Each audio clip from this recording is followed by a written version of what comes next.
اللهم صل على سيدنا ونبينا ومولانا محمد وبارك وسلم۔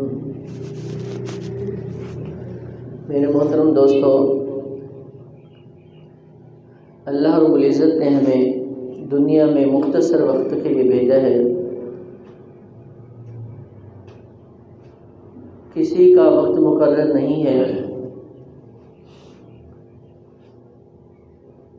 کوئی چھوٹی سی عمر میں جا رہا ہے، کوئی جوانی گزار کے جاتا ہے، کوئی بڑھاپا دیکھ کے جاتا ہے، تو کوئی پیدا ہوتے ہی دنیا سے چلا جاتا ہے۔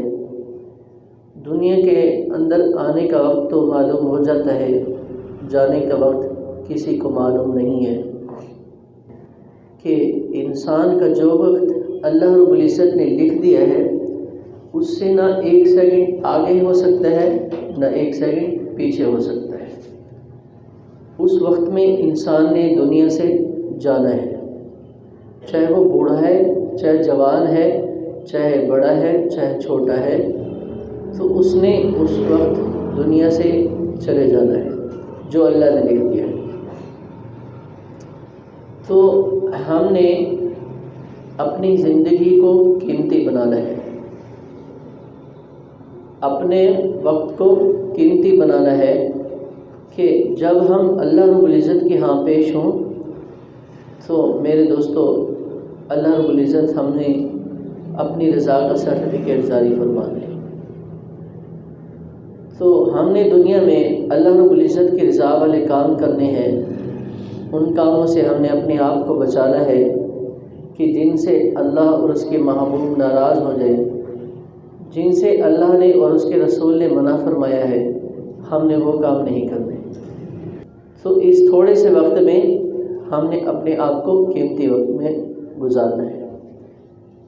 بعض اوقات انسان دیکھتا ہے کہ کہیں ایسا کوئی ایکسیڈنٹ ہوتا ہے، ایسا کوئی واقعہ پیش آتا ہے، تو انسان اس کو دیکھ کر کہتا ہے کہ لگتا ہے اس میں تو کوئی بچا نہیں ہوگا، اس میں تو کوئی بچا نہیں ہوگا، لیکن اس کے اندر سارے کے سارے آدمی چھوٹے بڑے محفوظ رہ جاتے ہیں۔ اور بعض اوقات ایسا واقعہ دیکھنے کو ملتا ہے کہ اس میں ہم سوچتے ہیں، نظر ہمیں آ رہا ہوتا ہے کہ گاڑی ٹھیک ہے، ایکسیڈنٹ ہوا ہے، لیکن شکر ہے کہ اس میں لگتا ہے لوگ بچ گئے ہوں گے، لیکن اس میں جب دیکھا جاتا ہے تو سارے کے سارے لوگ اس میں چلے جاتے ہیں، فوت ہو جاتے ہیں۔ تو وہ ان کا ایک وقت مختصر ہوتا ہے، ایک وقت مقرر ہوتا ہے، اس وقت پر انہوں نے یہاں سے جانا ہے۔ بعض اوقات ہم دیکھتے ہیں کہ بڑی سے بڑی بلڈنگ گر جاتی ہے تو اس کے اندر سے چھوٹا سا بچہ وہ جو ہے زندہ بچ جاتا ہے، کوئی انسان اس میں زندہ بچ جاتا ہے، حالانکہ ہمیں نظر آ رہا ہوتا ہے کہ اس میں کوئی بچا نہیں ہوگا۔ تو ہمیں جو نظر آ رہا ہوتا ہے وہ نہیں ہوتا، جو اللہ نے لکھ دیا ہوتا ہے وہ ہونا ضروری ہوتا ہے۔ بعض اوقات ڈاکٹر کہہ دیتے ہیں کہ اس مریض کے پاس چند گھنٹے بچ گئے ہیں، ہم نے اپنی طرف سے پوری کوشش کر لی ہے، ڈاکٹر اس کا جواب دے دیتے ہیں کہ اس کے لیے آپ دعا کریں، لیکن ہم دیکھتے ہیں کہ اللہ پاک اس کو شفا عطا فرما دیتے ہیں۔ تو بعض اوقات ہم دیکھتے ہیں کہ ایک آدمی ہے، تھوڑا سا اس کو کوئی پیٹ میں درد ہوا، سر میں درد ہوا، بیٹھے بیٹھے وہ فوت ہو جاتے ہیں، تو اس کا ایک وقت مقرر ہو جاتا ہے۔ اب ہم جس کے پاس جاتے ہیں تعزیت کے لیے، کسی کے گھر میں فاتحہ کے لیے جاتے ہیں، جو فوت ہو چکا ہوتا ہے، کوئی اس میں باپ ہوتا ہے مرنے والے کا، کوئی اس میں بھائی ہوتا ہے، تو کوئی کسی بیوی کا خامد ہوتا ہے، تو جب ہم اس سے جا کر تعزیت کرتے ہیں، اس سے کہتے ہیں کہ بھائی ابھی تو اس کا وقت نہیں تھا، بہت کم عمر تھی، تو یہ وقت سے پہلے چلا گیا، اللہ کی مرضی ہے۔ یہ ہمارے الفاظ ہوتے ہیں، ہم بجائے اس کو تسلی دینے کے پریشان کرنے والے الفاظ اپنی زبان سے ادا کرتے ہیں۔ بھائی ابھی وقت نہیں تھا، چلا گیا، ٹھیک ہے، اللہ کی مرضی نہیں، بلکہ اس کو جا کر تسلی دیں کہ ہاں بھائی اس کا وقت تو مقرر تھا، اس وقت میں اس نے جانا ضروری تھا، اللہ نے اس کا کھانا پانی دانا سانس دنیا میں جو لکھا تھا وہ پورا ہو چکا تھا، اسی میں اللہ کی رضا ہے، اسی پر ہم نے صبر کرنا ہے۔ یہ الفاظ ہمیں کہنے چاہیے۔ اور ہم بعض اوقات دیکھتے ہیں کہ نوجوان کسی ایکسیڈنٹ میں چلا جاتا ہے، اب والد صاحب کو بجائے ہم اس کو تسلی دینے کے، بھئی اللہ نے اس کا موت کا وقت مقرر کیا ہوا تھا، اب یہ ہمیں اختیار اللہ نے دیا ہے کہ ہم اچھا راستہ اختیار کریں یا برا راستہ اختیار کریں۔ کوئی خودکشی کر لیتا ہے، کسی کا ویسے آ جاتا ہے، موت آ جاتی ہے، کسی کو اٹیک ہو جاتا ہے، یہ سارے اسباب بننے ہوتے ہیں۔ خودکشی کرنے والے کے لیے ہم یہ نہیں کہہ سکتے یہ تو بڑا پہلے چلا گیا، یہ کام نہ کرتا تو بچ جاتا، نہیں میرے دوستو، اس کا وقت بھی مقرر تھا لیکن اس نے راستہ غلط اختیار کر لیا۔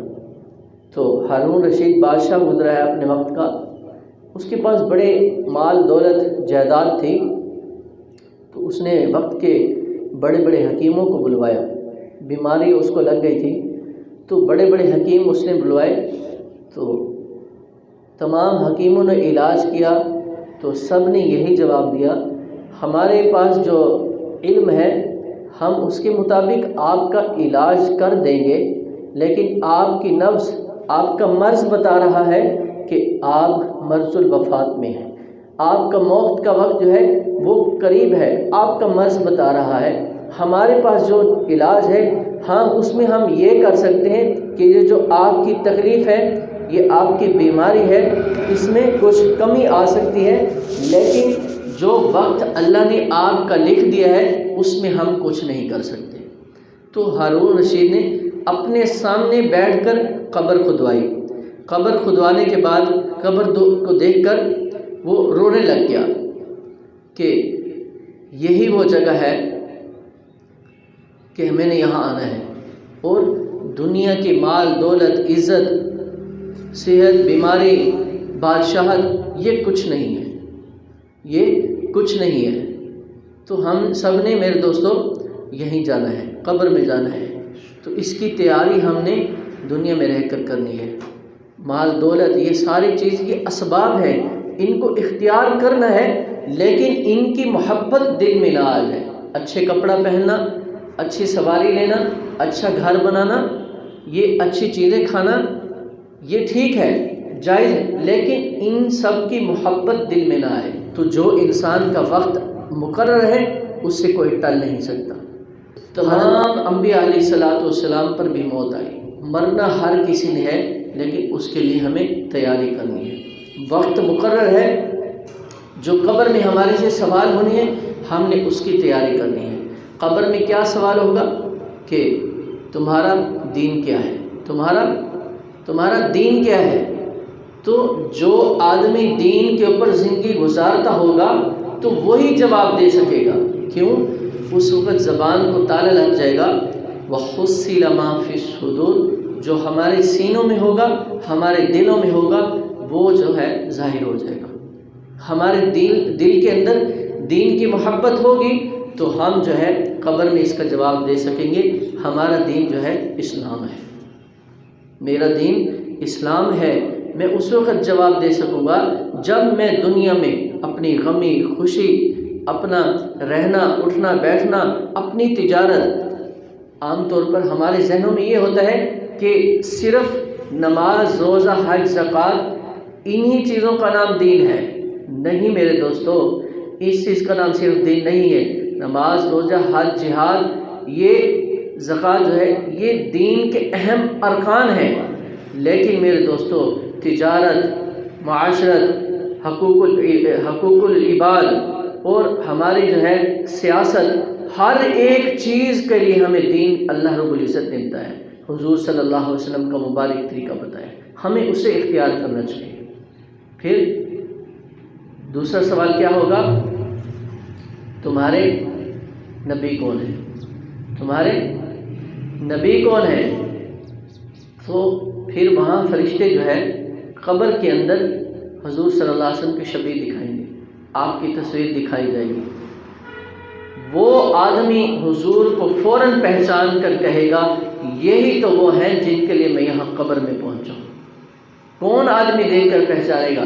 جس نے دنیا کے اندر رہ کر حضور کے مبارک طریقے کو اپنایا ہوگا، حضور صلی اللہ علیہ وسلم کو اپنی خوشی کے اندر بھی یاد رکھا، اپنی غمی کے اندر بھی حضور کو یاد رکھا، ہر ایک معاملے کے اندر حضور کے طریقے کو زندہ کیا، اپنے جسم پر حضور کے جیسا لباس سجایا، اپنے مبارک اپنے چہرے پر مبارک داڑھی حضور کی سنت کو اپنایا، نماز کے لیے وضو کے لیے مسواک کا طریقہ اپنایا، خوشبو لگائی۔ تو میرے دوستو اپنے گھر کے اندر ایسے ہی جیسے حضور صلی اللہ علیہ وسلم زندگی گزارتے تھے اور جیسے حضور نے تجارت کا طریقہ بتایا، سارے معاملات ہم نے سنت کے مطابق دنیا میں کرنے ہیں، تب ہم قبر میں کہہ سکیں گے یہی تو وہ ہیں جن کے لیے میں یہاں پہنچا۔